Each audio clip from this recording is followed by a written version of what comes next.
Olá. Na semana passada, vimos o diálogo de Jesus e Simão Pedro acerca da amizade, do amor.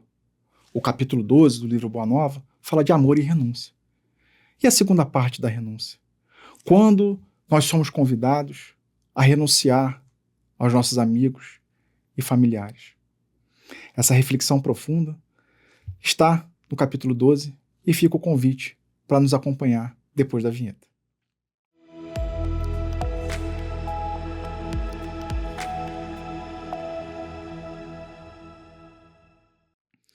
Seja muito bem-vindo ao canal TV Comunhão Espírita de Brasília, no programa Páginas Espíritas.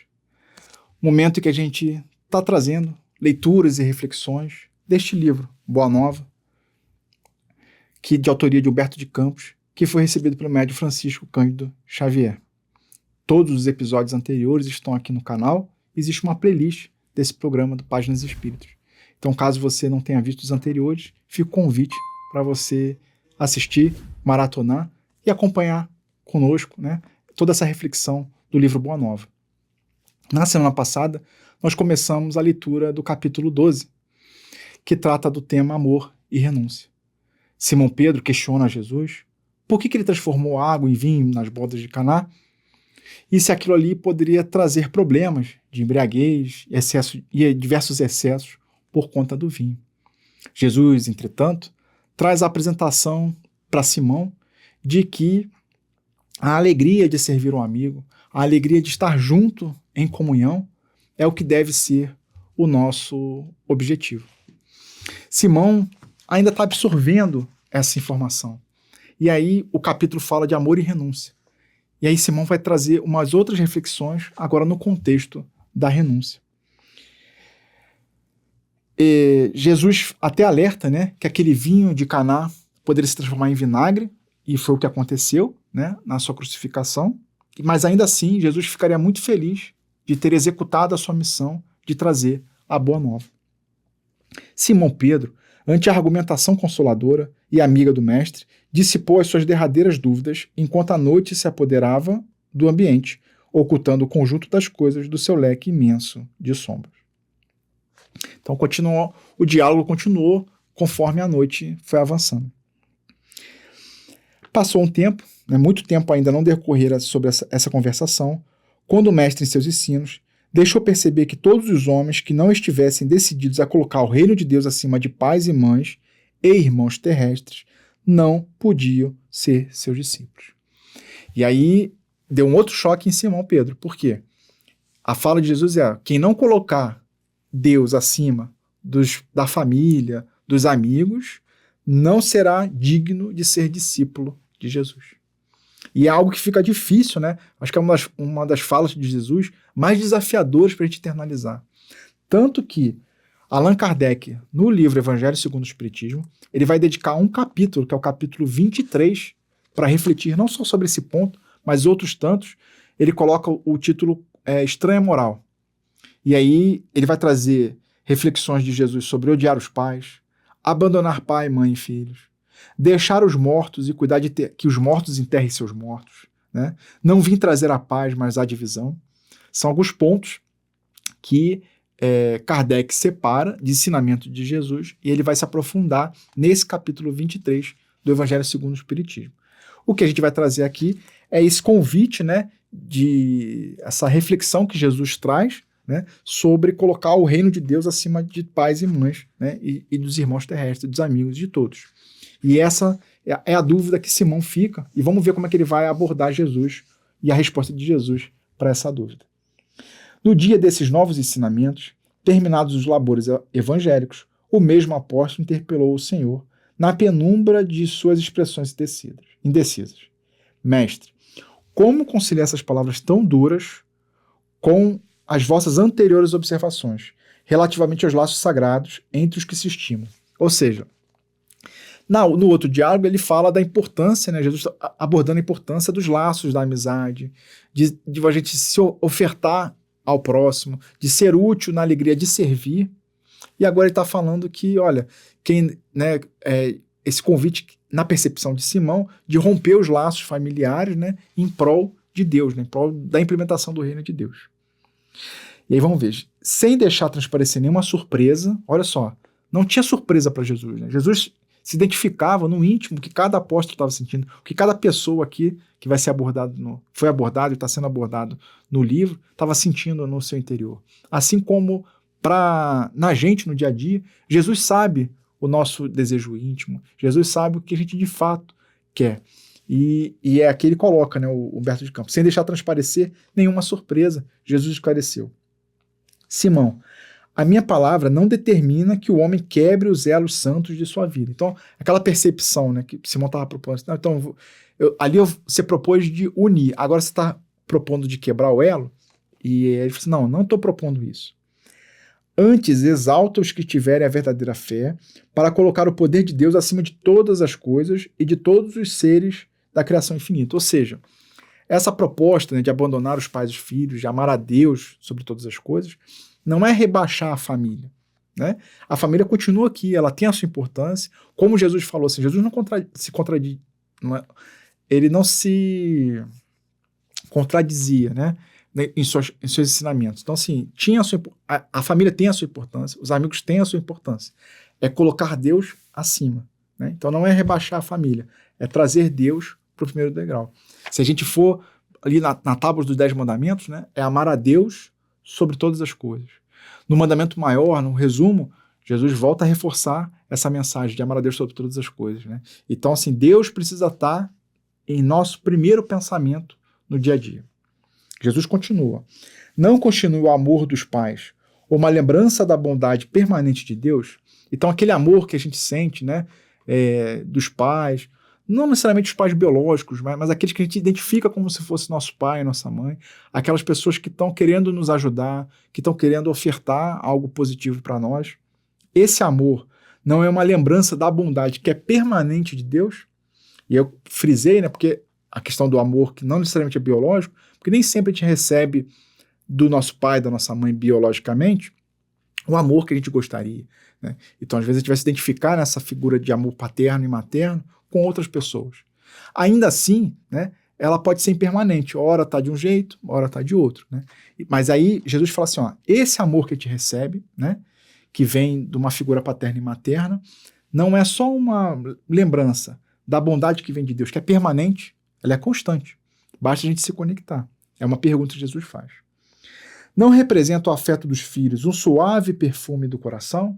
Aí ele já inverte o polo, né? Então, assim, o nosso afeto que a gente sente para os nossos filhos, ou quem não tem filho, de repente para um animal, ou uma criança, né, um sobrinho, alguém que teve esse afeto que a gente, né, se dedica para o outro. Não seria como se fosse uma perfume do nosso coração?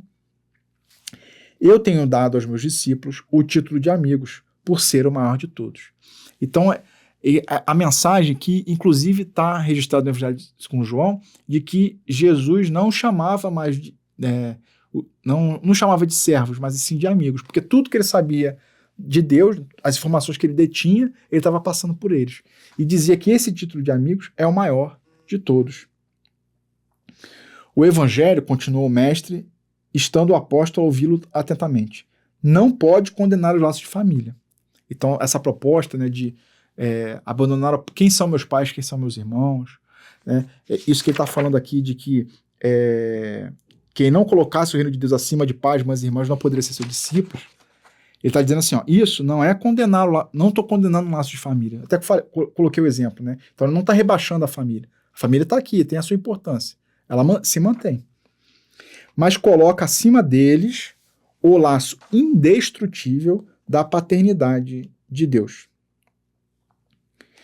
O reino do céu, no coração, deve ser o tema central da nossa vida. Então, assim, o nosso tema central, a razão nossa de viver, precisa ser a instalação do reino de Deus em nossos corações.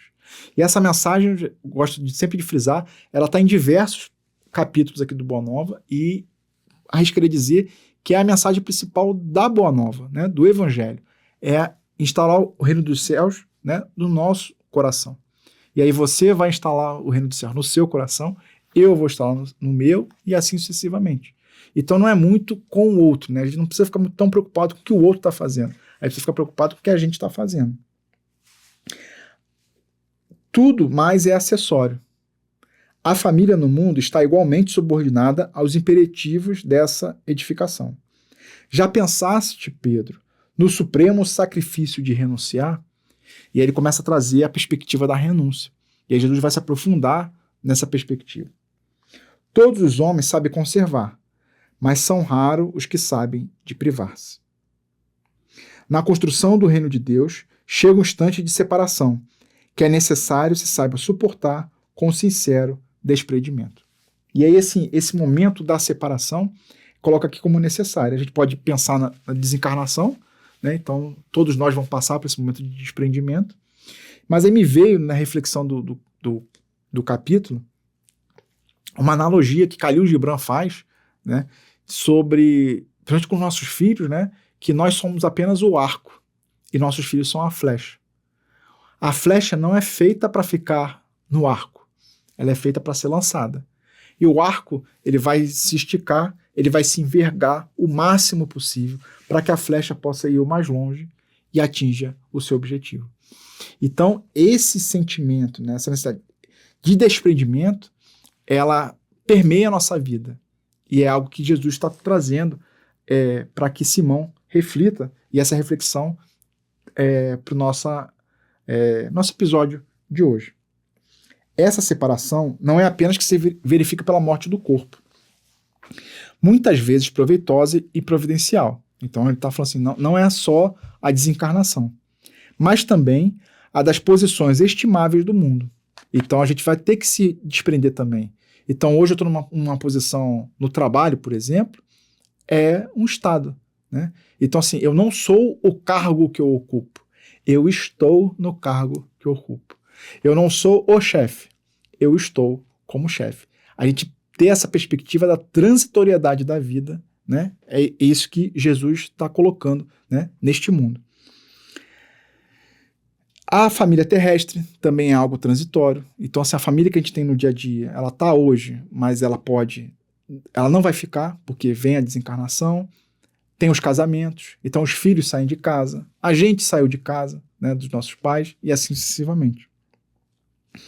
A do viver nas paisagens queridas, ou seja, estou aqui no momento que eu gostaria de ficar mais tempo, mas não posso, eu preciso me deslocar, eu preciso aqui sair da comunhão, ir para o meu trabalho, depois eu vou para a minha casa, e assim vai. Às vezes a vontade de estar aqui, estando na comunhão, é ficar o máximo de tempo possível, né?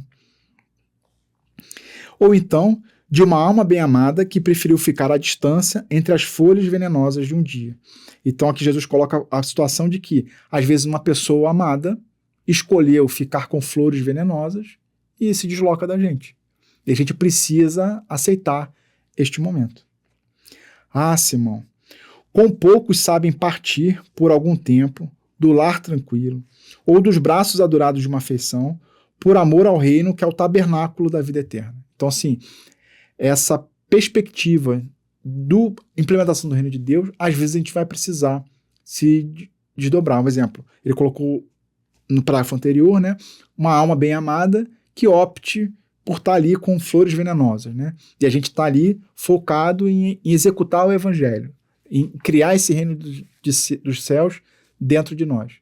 Alguém que seja muito caro a nós não concorde com isso, a gente acaba se afastando inevitavelmente.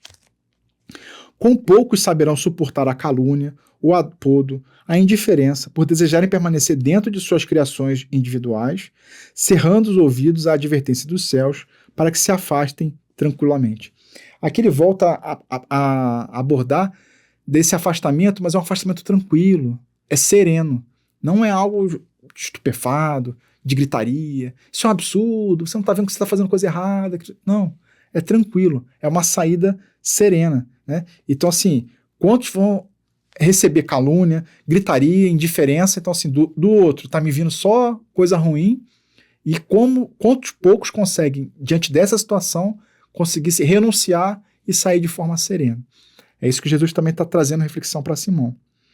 Como são raros os que sabem ceder e partir em silêncio por amor ao reino, esperando o instante em que Deus se pronuncie. Então assim, aquela confusão, não adianta falar muita coisa, né? Então, um momento de caos, de gritaria, tranquilo, sai e esperar um momento de tempo. Porque vai ter um momento em que Deus vai se pronunciar. de uma forma ou de outra, né? A gente tem sempre um ditado popular, né? A gente aprende ou pelo amor ou pela dor. Então, às vezes, a gente opta por caminhos mais virtuosos, mais difíceis, e às vezes a dor vem nos convidar, né, a ajustar a nossa rota. Então, é deixar que Deus faz todas as conexões necessárias. Entretanto, Pedro, ninguém se edificará sem conhecer essa virtude de saber renunciar com alegria, em obediência à vontade de Deus, no momento oportuno, compreendendo a sublimidade dos seus desígnios. Por essa razão, os discípulos necessitam aprender a partir e a esperar, onde as determinações de Deus os conduzam, porque a edificação do reino dos céus no coração dos homens deve constituir a preocupação primeira, a aspiração mais nobre da alma, as esperanças centrais do espírito. Então Jesus volta a reforçar que essa é a preocupação principal, a criação do reino dos céus em nossos corações. Ainda não havia anoitecido.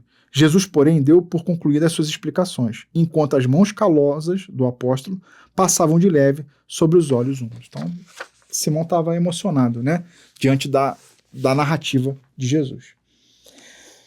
Dando o testemunho real de seus ensinamentos, o Cristo soube ser, em todas as circunstâncias, o amigo fiel e dedicado. Então, assim, ele sempre foi e continua sendo o amigo fiel e dedicado de todos nós. Nas elucidações de João, vemos-lo exclamar: já não vos chamo servos, porque o servo não sabe o que faz o seu senhor.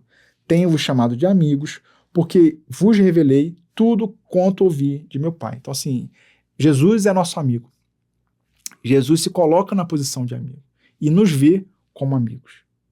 Em outra narrativa, a de Lucas, ouvimos-lo dizer antes da hora extrema: tenho desejado ansiosamente comer convosco esta Páscoa antes da minha paixão. É um outro tema, mas Jesus anunciava o momento do martírio dele, Jesus anunciava o momento da crucificação dele, né? E os apóstolos não conseguiam entender, às vezes ficavam ali meio confusos com aquela mensagem, né? E não queriam, talvez, internalizar que Jesus estava se despedindo, né?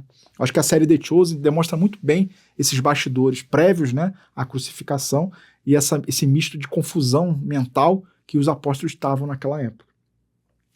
Ninguém no mundo já conseguiu elevar a altura em que o Senhor as colocou, a beleza e a amplitude dos elos afetivos, mesmo porque a sua obra inteira é a de reunir pelo amor todas as nações e todos os homens no círculo divino da família universal. Então, assim, a obra inteira ela vai estar completa quando todos nós estivermos conectados pelo amor.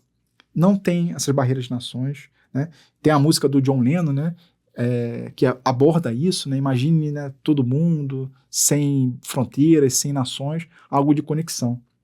E aí me veio à mente uma fala que é atribuída ao Dr. Bezerra de Menezes. Eu não consegui encontrar, né, de fato, né, a origem, mas eu acho que a mensagem, que é o mais importante, ela é muito positiva, que dizia que a unificação ela é urgente, mas ela não é apressada. Então, assim, eu não vou, no desespero, querer transformar, né, a unificação. Ela não é de forma radical, não é de forma violenta, é algo suave. A gente viu, né, no capítulo anterior, né, o capítulo 11, há 3 e 2 episódios atrás, que teve a participação do Wagner, essa percepção de que Deus não age com violência. Então, essa unificação, essa obra da unificação, ela vai acontecer. E ela é urgente para a gente ficar vigilante no nosso dia a dia, né? Será que eu estou me aproximando das pessoas ou eu estou me afastando? Será que eu estou executando o que Jesus propôs ou eu estou fazendo tudo diferente? É uma pergunta individual, é algo que a gente precisa fazer no nosso dia a dia. Você já se imaginou nisso? Assim, faz sentido para você, né? Então fica aí também o convite para colocar nos comentários, né, dessa proposta de que a unificação ela é urgente, mas não é apressada. E aí Humberto de Campos continua: demonstrar que o reino de Deus deve constituir a preocupação primeira das almas. Ninguém como ele soube retirar-se das posições no instante oportuno, em obediência aos desígnios divinos. Então, assim, ele estava ali, tinha confusão em torno de Jesus, mas Jesus soube o momento em que ele estava para partir. O momento em que finalizou, né, a missão dele aqui na Terra. E ele soube sair. Ele que é o governador da Terra, né? Mas ele soube o seu momento. Depois da magnífica vitória da entrada de Jerusalém. Aqui está falando do domingo de Ramos, né? Então, ele entra, ele é ovacionado, todo mundo, Ramos, né? A preparação para a Páscoa, olham ele como um salvador. Só que quando percebem que a salvação que ele está propondo não é aquela salvação de se afastar do Império Romano, mas é uma salvação interna, aí a própria população inverteu o jogo, né? Começou a vê-lo como um bandido, um criminoso. Humberto de Campos vai até colocar isso aqui. Foi traído pelos discípulos amados, um dos discípulos amados, né? Então Judas Iscariotes se entrega a Jesus, negam os seus seguidores. Então assim, Pedro, né? Simão aqui no nosso capítulo, né? Perguntam, você conhece o que está sendo acusado ali, Jesus? Não conheço. Mas eu já vi ele junto com Jesus. Não, nunca ouvi falar de Jesus. Então ele é negado, né? Então é aquela perspectiva. Jesus fala que ainda que os amigos voltassem contra ele, ele continuaria feliz pelo simples ato de ter sido útil, trazendo a boa nova. E foi o que Jesus recebeu, né? Foi traído por um dos seus discípulos, negam os seus seguidores e companheiros. As suas ideias são tidas como perversoras e revolucionárias. É acusado como bandido e feiticeiro. Sua morte passa por ser a de um ladrão. Então, assim, Jesus é tratado como se fosse um ladrão. Jesus, entretanto, ensina às criaturas, nessa hora suprema, a excelsa virtude de retirar-se com a solidão dos homens, mas com a proteção de Deus. Ele, que transformara toda a Galileia numa fonte divina, que se levantara com desassombro contra as hipocrisias do faraísmo do templo, que desapontara os cambistas no próprio templo de Jerusalém, como advogado enérgico e superior de todas as grandes causas da verdade e do bem, passa, no dia do Calvário, em espetáculo para o povo, com a alma num maravilhoso, profundo silêncio. Então, assim, ele está em silêncio. Toda essa situação de confusão, de acusações, em silêncio. Quantos que Jesus curou, quantos que Jesus transformou e onde que estavam? Jesus não blasfema, Jesus não se irrita, ele aceita aquele momento em silêncio.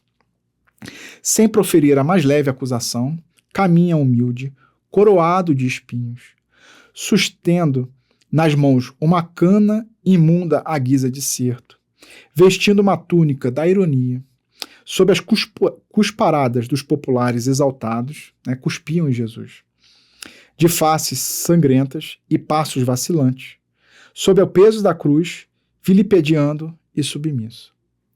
No momento do Calvário, Jesus atravessa as ruas de Jerusalém como se estivesse diante da humanidade inteira, sem queixar-se, ensinando a virtude da renúncia por amor do reino de Deus, revelando por essa a sua derradeira lição. Essa parte final aqui do capítulo, né, ela é profunda também, mostra Jesus ele sendo humilhado, né, passando por algo que ele não deveria passar, mas era algo que a humanidade naquela época ofereceu a Jesus. E Jesus aceita. Porque se a gente voltar no episódio anterior, né, nesse mesmo capítulo, a mensagem principal é essa de criar, né, o reino dos céus nos nossos corações, na alegria de ser útil para com os amigos. E ele chamou todo mundo de amigos, todos ali, os discípulos, todos que os acompanhavam, e explicava as coisas do dia a dia. E essa alegria de ter sido útil, a alegria de estar convidando para o banquete da Boa Nova, né, do Evangelho, foi isso que moveu Jesus e move até os dias atuais. Ele continua governando o planeta Terra, ele continua aguardando a gente, porque ele disse que nenhuma ovelha seria perdida. Você já refletiu sobre toda essa passagem final e mesmo assim a perseverança de Jesus? É o que ele não desiste de nenhum de nós, né? Ele está ali só aguardando. Se você gostou, né, desse episódio, fica o convite para curtir, comentar, compartilhar, né? Repisar aqui, temos aqui a playlist, né, com todos os episódios anteriores. Quem ainda não assistiu, fica o convite para assistir. Eu vou estar ansioso para estar verificando os comentários e a gente trocando essas informações. Fica o convite também para continuar nos acompanhando, né? Toda segunda-feira, um episódio novo. E no próximo, a gente vai tratar do capítulo 13, chamado Pecado e Punição. Nessa mesma perspectiva, né? Primeiro um episódio parte 1 e depois o parte 2. Então fica o convite. Até semana que vem e fique com Deus.